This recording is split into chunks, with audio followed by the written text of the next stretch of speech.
Hi guys, and welcome to this Volvo XC90. Now this is gonna be a quick tour on the outside because the wind is very bad. Electric tailgate, of course, plenty of room. There is a 7-seater configuration available. This is a 5-seater.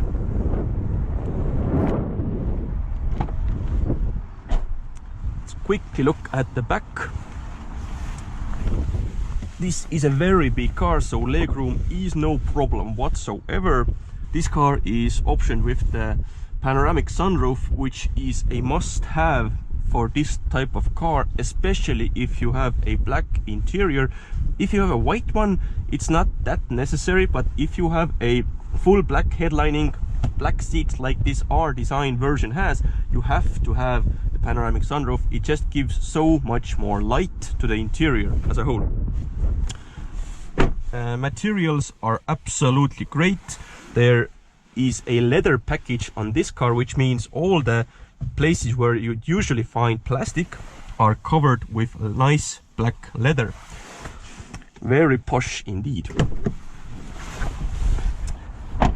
As far as wheels and tires, these are 20-inch wheels for the R-Design version. They look very good in my mind.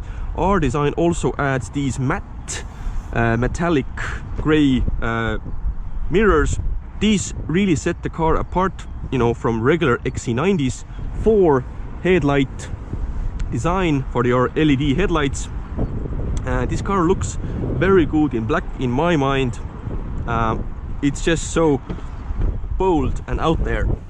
Now on the interior, you don't have a button to start the car. You can twist this knob here. It's a Volvo design, and it's just that much different than your regular, you know, turn the key or push the button. It's down here. It's a Volvo style. I really like this layout. I like how it works. Now I do not have a lot of time with this car, so let's just get on with it and let's go for a drive. Now, first thing you probably noticed, this is a D5, a diesel engine. A D5 in this model year was 173 kilowatts, which is plenty for a car like this. There was a detuned version with 165, but the one you want is this one because it holds up its value much better. It also adds some new tweaks around the interior, but generally it's the same car. Now Volvo still sell these XC90s at this day in 2021, but the diesels are now mild hybrids, which means that you cannot get a regular diesel anymore. Prices are basically the same as they were, you know, when they weren't hybrids, so it's a win-win.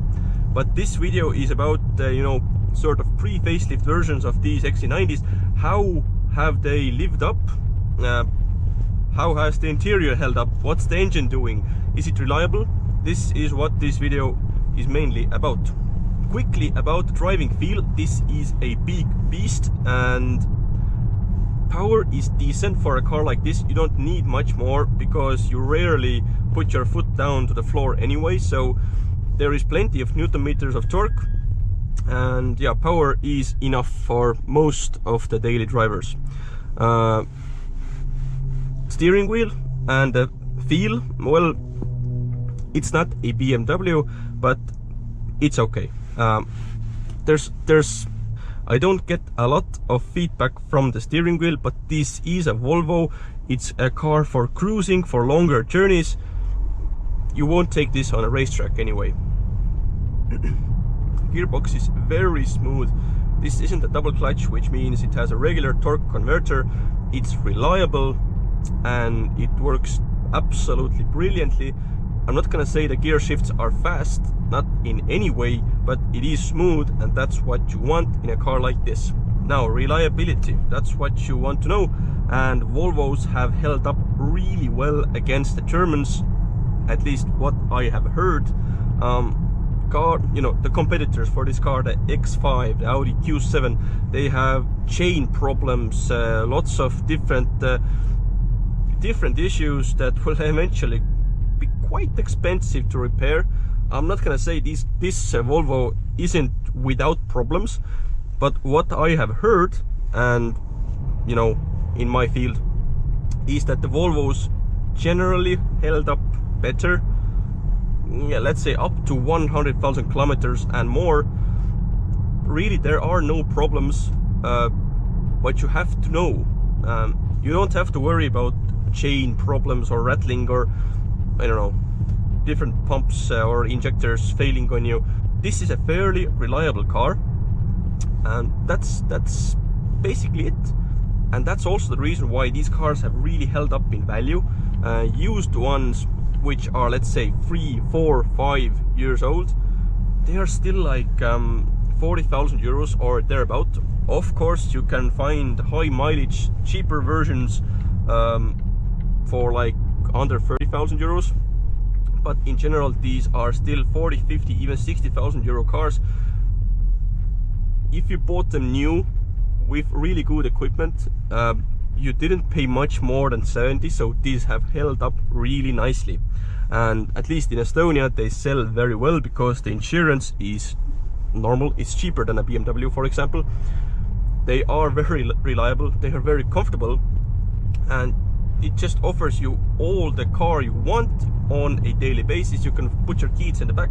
You have all the technical stuff you probably want, because you have adaptive cruise control, blind spot monitoring, traffic alerts, you know, everything a modern car should have. And most of it was like added as a package to the XC90s. So you don't really find cars that have no equipment or, you know, are optioned poorly. So yeah, very good points on the reliability and the powertrain.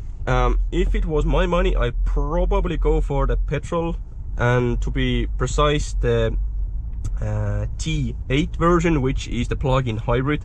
I think that is the best version of the XC90 you can buy. Of course, it's a bit more expensive, and most of you guys will go for the D5 because it's just the run-of-the-mill XC90 you can buy, and they are everywhere, so it's easy to find a good example. But yeah, if it was my money, I'd go for the petrol because I don't like diesel rattle that much. I'm not gonna say it's too rattly in here. At the end of the day, it is a diesel, so you have to bear in mind that, you know, it still rattles a bit. What else? Interior quality is absolutely top notch still. This car has done 112,000 kilometers, and the seats have no bolster, you know, issues. Only thing I can find is the steering wheel has a bit, you know, a greasy feel to it, but this can be easily solved with chemicals and a proper cleaning. Infotainment, getting a bit slow on this, you know, day and age, with, you know, big screens and iPad-like responses. This isn't the fastest and the best version you can get. But having said that, it's fairly easy to use, even considering the fact that everything is operated via the touchscreen. I mean, navigation, climate control, your sound settings, everything is on here. At first, it can be a bit difficult to find everything, but you get used to it fairly quickly. There is a slider for the temperature, automatic climate control, of course, heated seats, heated steering wheel. If you get the inscription version, you can also add ventilated seats, which is a option I would probably look after for. There is loads of stuff you can add as options to this car. Well, you could add if you bought it new. I'm not gonna even mention all of it, but things you want in this car. As I said, panoramic sunroof, heated seats, heated steering wheel. It's a very good option. It's heated all the way round, no, you know, cold spots.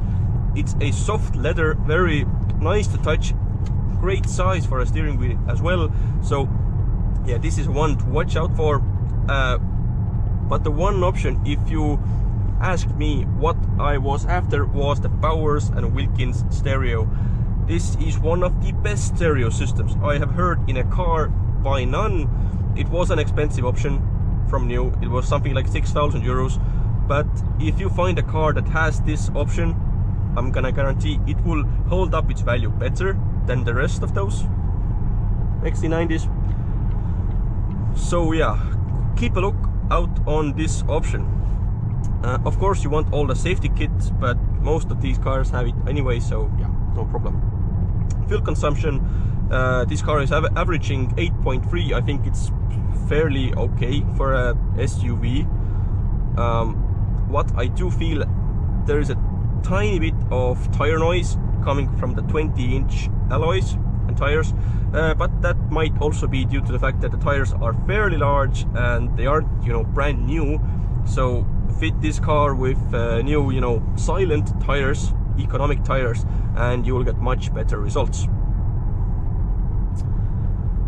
Yeah. To answer the question in a quick manner, is this car still worth it to buy from new? I really don't think so, because there are better alternatives out there. But to buy as a 2017-2018 model year for about 40,000 euros, if you're looking after a family SUV that does everything you want it to do, this is a very good choice, and it should be at least in your top 3 picks. Thank you for watching. This was a quick review. See you soon, guys. Bye bye.